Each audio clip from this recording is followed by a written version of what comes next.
They probably feel good about that. The world is not focusing on their nuclear program anymore. The world is not focusing on the effectiveness of sanctions. They're focusing on Tunisia. They're focusing on Libya. They're focusing on Egypt. They're focusing on Yemen. And they're focusing on اشرف. Iran retains its defiant stance to the global community's demands for transparency with regard to its nuclear program.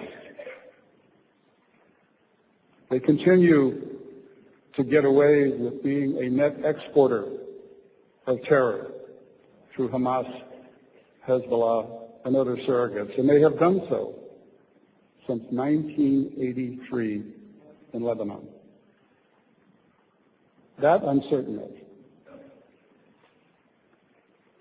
And thus far, they are resisting the effects of almost a globally imposed sanctions regime that we hope will help them move in the right direction.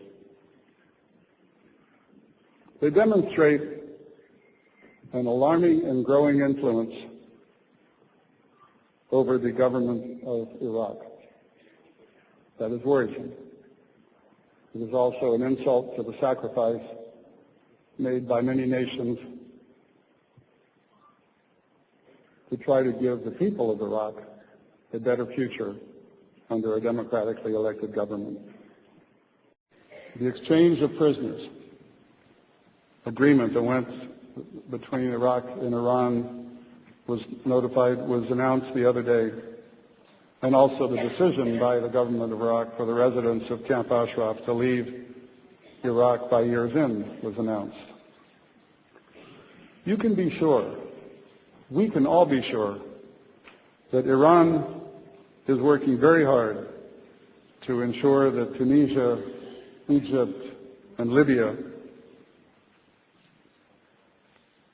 and their so-called efforts under the Arab Spring will turn out the way they want, not the way we want, in terms of a democratic movement.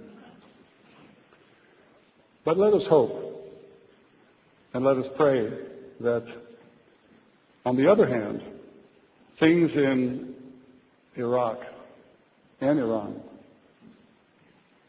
may not be so bleak after all, from our point of view. It could be that as Tunisia and Libya and Egypt shed themselves of authoritative governments and authoritarian oppressive regimes, that they move towards democracy, that they might be successful. This would not be good for Iran. It could be perhaps that even Syria, a very strategically important country, might also, as a result of the expression of its people, find the courage and the strength and the stamina to move in that direction. Time will tell.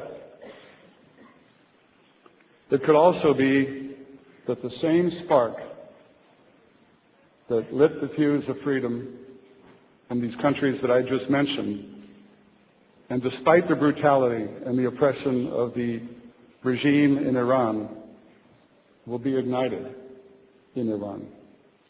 It could be that the sanctions and Iran's global isolation